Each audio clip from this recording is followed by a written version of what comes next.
wanted to take a second to set the table at the beginning of this episode. This is sort of a spiritual successor to our Saltburn episode.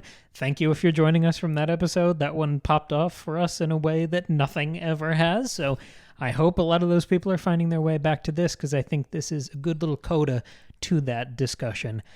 We went to see The Talented Mr. Ripley, which is very much in that same lineage as Saltburn of scheming and murder and latent homoeroticism. I mean, that's what we love about Shakespeare and Greek drama, and you can chart that all through human history, but Talented Mr. Ripley is a huge part of that in a modern context, and Saltburn is the most modern example of that. So this is our discussion of Talented Mr. Ripley, but we recorded it in the car after we saw the movie because we were very excited and we just wanted to get to it. So if the audio is a little crazy, if the energy is a little chaotic, you'll have to forgive us. But I had a lot of fun doing that one. I think the chaotic energy really works with the feeling of this movie, this discussion that we had. Mm-hmm. So I'm really excited that we did it this way, but thought might be worth preambling for you all before we jump right into that. Just for a second, yeah, because in our excitement, we don't really set the table for what the movie is. So just to take a quick second to do that.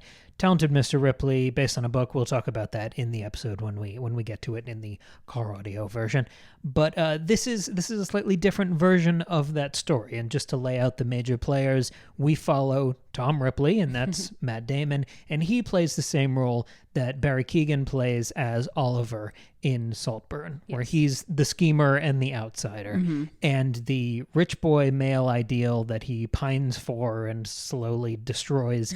Here it is Dickie Greenleaf. Greenleaf, yes. And that is Jude Law. Yeah. So Dickie Greenleaf is to Felix, which is Jacob Elordi. So those are the parallels. And just to the Farleigh character in the Talented Mr. Ripley is played by Philip Seymour Hoffman. Yes. Freddie, I believe is the name. One of my favorite performances of his I've ever seen. I loved seeing him in this. He's so good. He's so good at entering a scene. Yeah. I'll also share, we do spoil both of these movies. Yeah. So if you haven't seen Saltburn, if you haven't seen our Saltburn video or anything, we spoil both of these. So just keep that in mind. The interplay between these projects is pretty fascinating. Yeah. But just to take 1 second before we transition into the episode proper, I wanted to linger on Gwyneth Paltrow.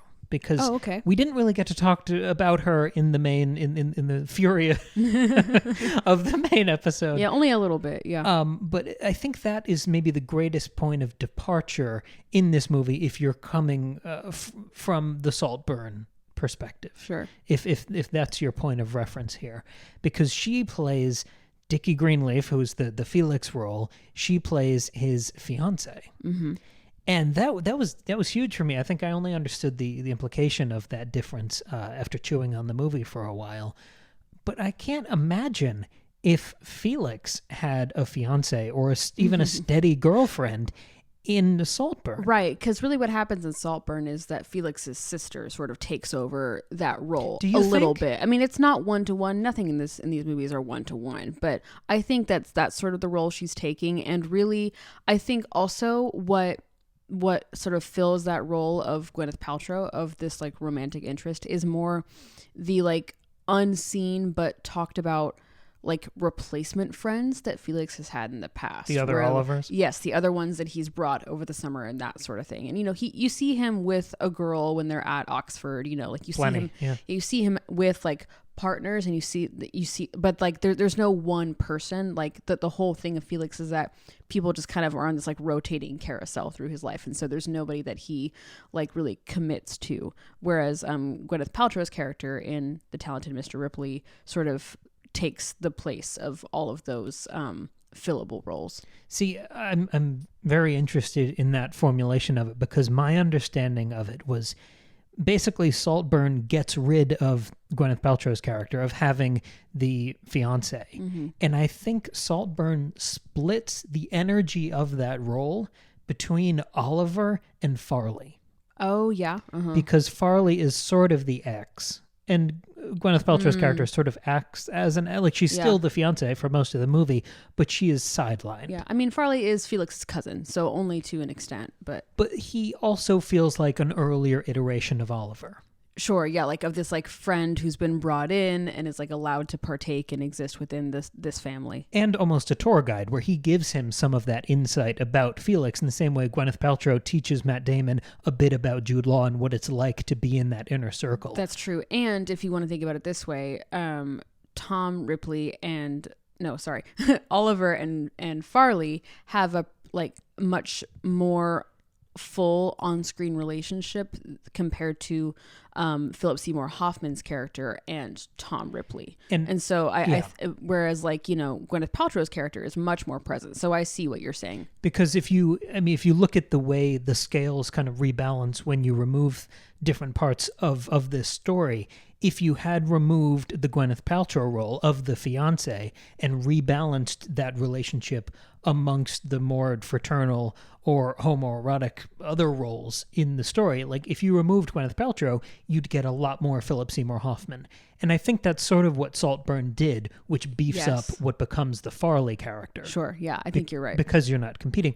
But it also does give some of that to Oliver or to the Ripley role, where you give that like outsider a little more room to play with. Because I am noticing, looking back on it, that the cast is much broader in Talented Mr. Ripley. Yeah. It's basically just the family and Oliver. Yeah, so Saltburn. Isolated in Saltburn. Yeah. Just different ways of telling this story and playing to this framework, this sort of classic structure of a story. But we can leave it there and transition into the main episode. I just wanted to kind of toss that on top and make sure we set the table properly for the discussion. I do like that. Yeah, thanks for clarifying that. Yeah, because we do jump right in. Oh yeah, because we had like moments before seeing the movie, so it makes sense. Sorry for the audio quality, but I think you'll enjoy the vim and vigor of the episode. Yeah, I'm excited for the enthusiasm of our episode. So give it a listen, or continue listening. You're already here. Yes. So enjoy. Welcome back to Second Breakfast.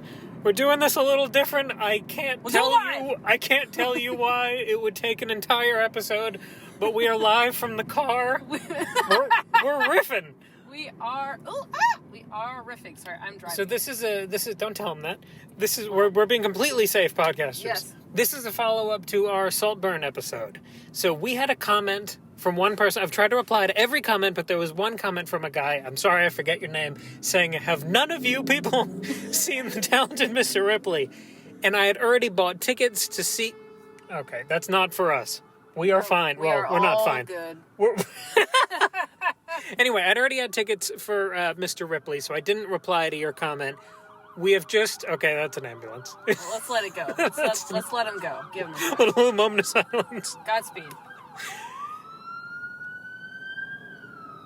So the movie was good. We just saw Talented Mr. Ripley at Alamo. Maggie, what do you think?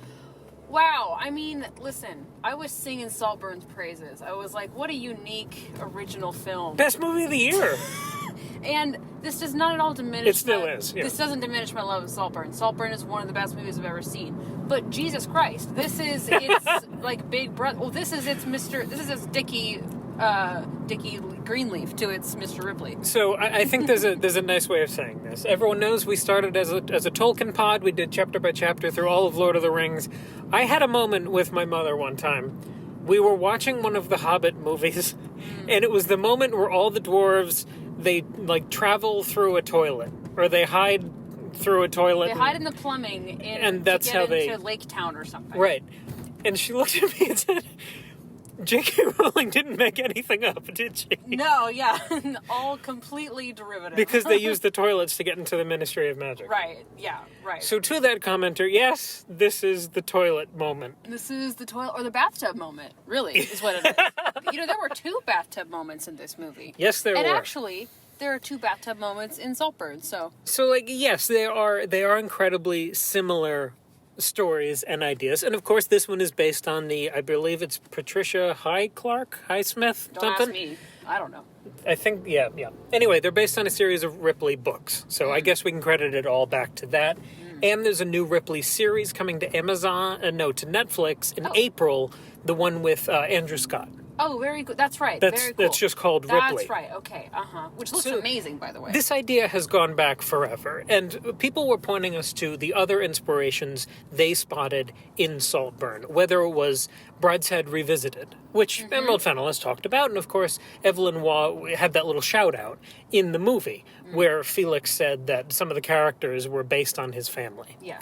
And I was looking for that sort of nod and historical lineage when I was watching this movie, which comes earlier in that lineage than Saltburn.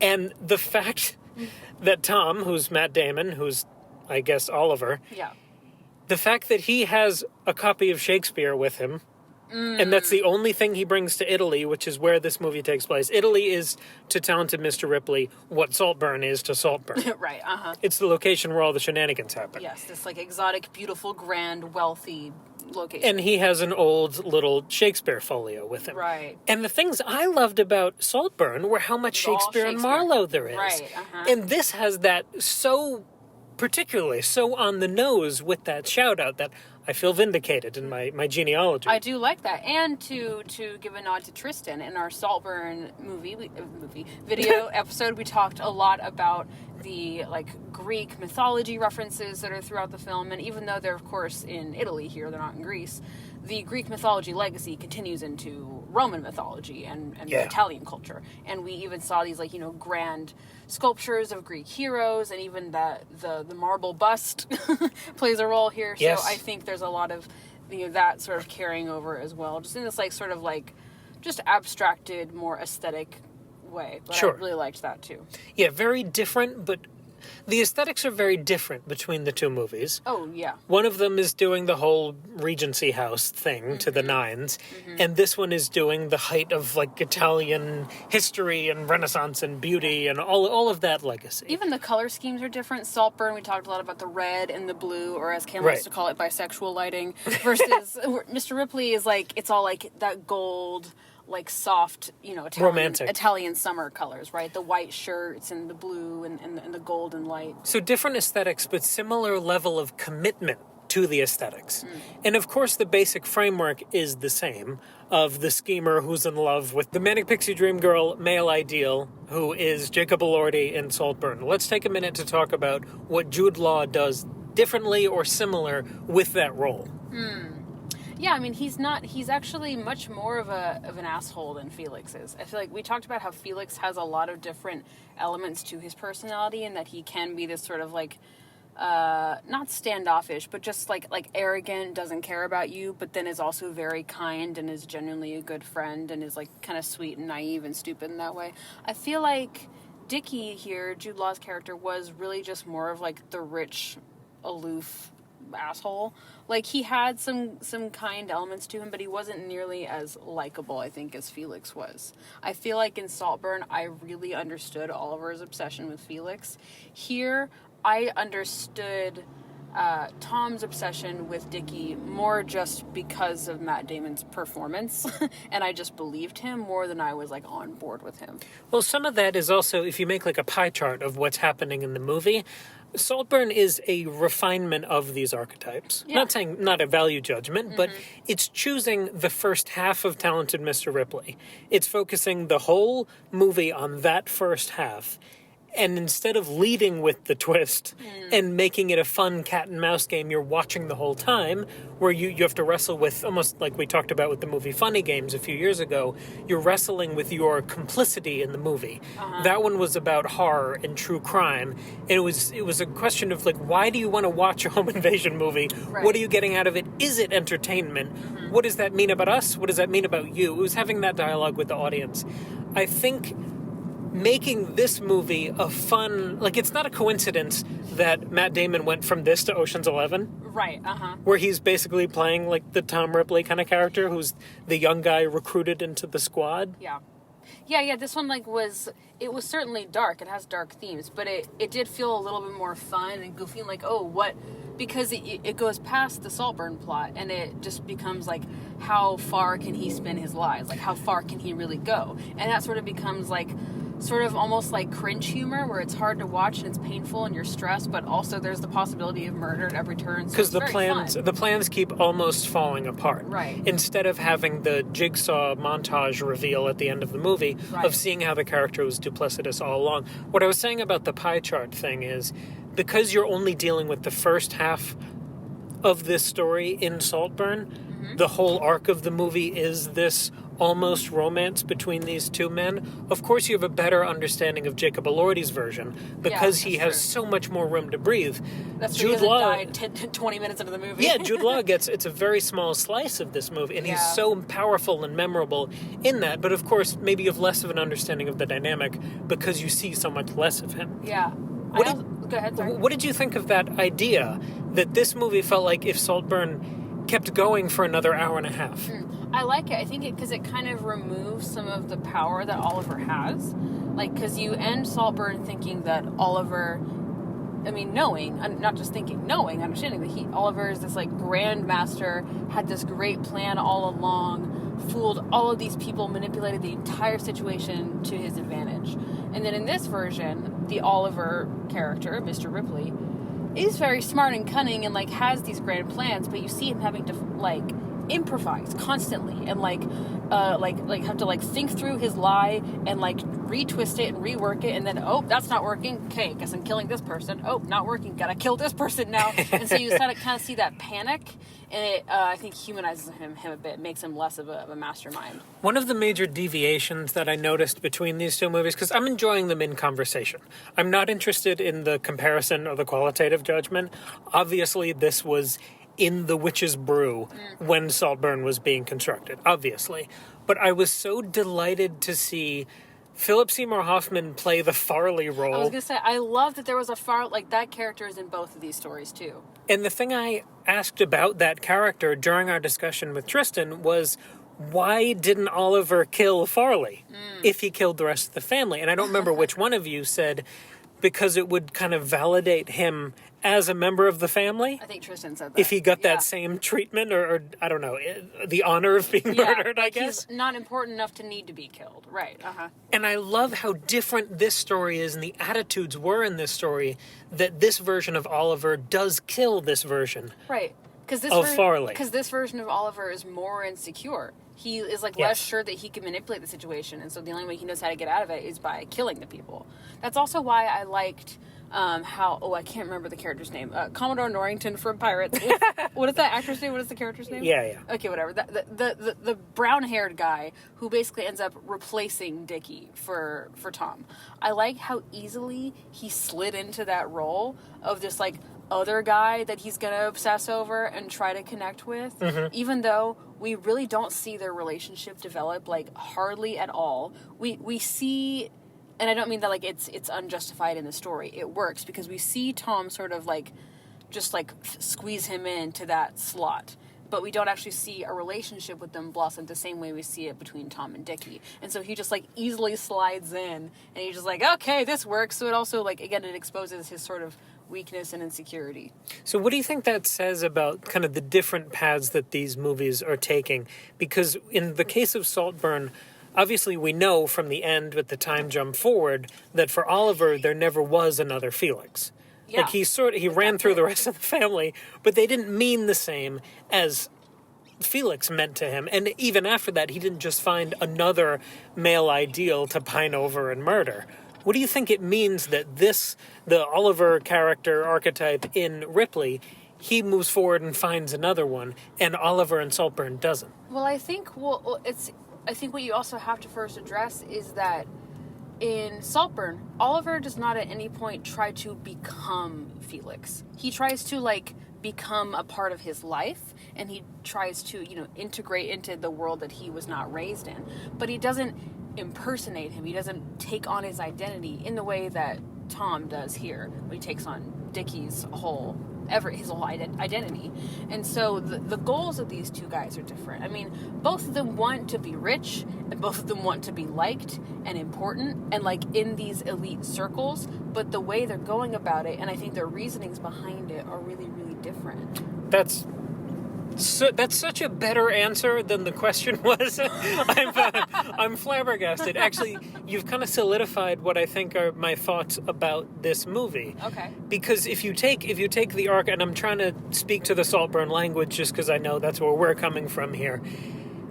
The Talented Mr. Ripley, and I know it's a book, and I know there are many books with this character, but I feel like the project of Saltburn is to take that central relationship and inflate it, and blow it up and explore it, and spend the entire arc of the movie just examining those two characters and stripping out the rest of it, the what happens next, minimizing all of the other characters, and digging into those psyche. Have you heard the idea that there are no original plots? Oh, yeah. That everything has been written and you're just shuffling it around and doing your version of it? No original ideas anymore. Yeah. There's honor in that. I mean, as much as I love Frankenstein, I could spend 50 episodes talking about how Frankenstein is just a Faustus story. I track everything back to Faustus, so I'm never going to knock something for borrowing a plot. Yeah. But I love the refocusing of this plot, to be zooming in on that one relationship, because you always talk about whatever medium we're discussing, whatever work of art we're discussing, you always praise character work.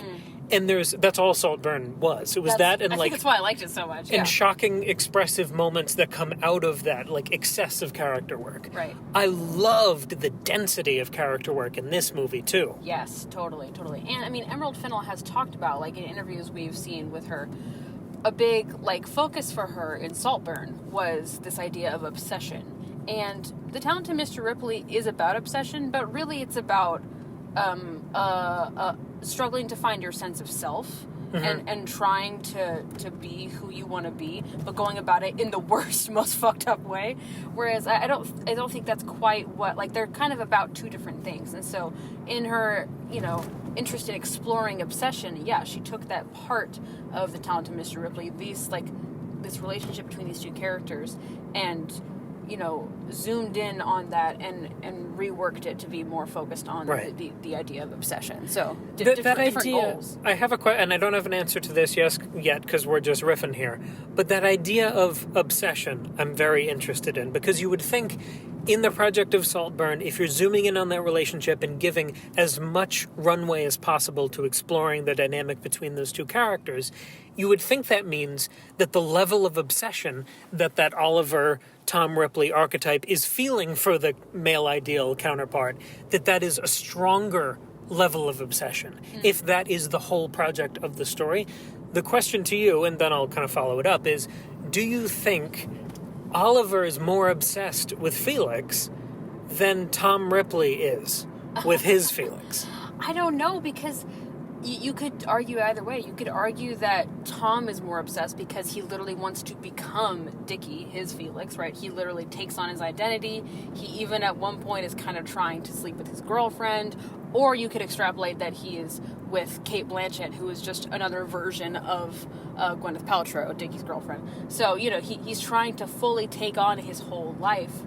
But I don't know. I still think the obsession, if you're just going to straight up, who's more obsessed, I think Oliver's more obsessed. Aren't you kind of becoming someone if you live in their house with all the pictures of their family and the little puppet show? And I gotta say, I don't think that Tom, Matt Damon's character, would have done to that grave what Oliver did. I don't think he would have done the bathtub. He wanted to take a bath. He wanted to connect with his friend / love interest. I can't believe they both have pivotal bathtub scenes. I know, but I don't think he was quite as obsessed. I love this idea, though, that every generation now, we have to take a group of the most beautiful people on planet Earth and just tell this story of obsession, of all-consuming desire and passion and covetous, just rapturous lust. I know. Can I tell you, I loved the clothes when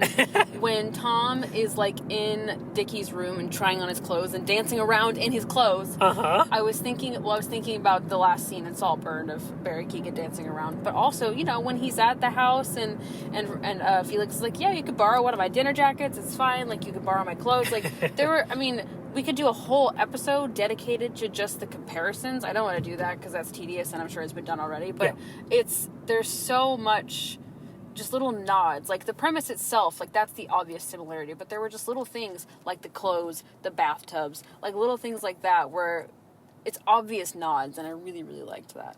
Yeah, and I think that sort of acknowledgement in the narrative, that makes me more comfortable. I think with this lineage, in the same way I enjoy tracking the little Shakespeare or the Brideshead little shout-outs, I like that there are direct little motifs and echoes of Talented Mr. Ripley in this. So, yeah, this was just a little follow-up video for us to talk about everything we just adored seeing this movie. I mean, I couldn't stop just turning around and looking at Maggie, like just turning to the side and smiling every time something happened. And it wasn't even just because of Saltburn that I loved this movie. Like, it was just, this is the kind of movie I love. It was so interesting and, like chilling and weird and funny, and Matt Damon was so good. Incredible. I mean, everybody was good, but, like, Matt Damon is absolutely knocking it out. But, like, we've always loved Matt Damon. I feel like I've seen almost everything he's done. I was just missing the crown jewel. Yeah, right. Like, his key defining work. Yeah.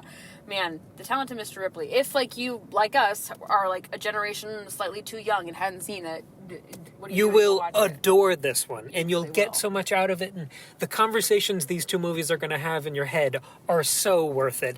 And I'll make the point that Jude Law is still so beautiful that he could make this movie today and everyone would buy it. Oh yeah, it would still be so great. Yeah. Yeah, this was so much fun. So this is just a little coda to our Saltburn discussion. I hope you enjoyed this.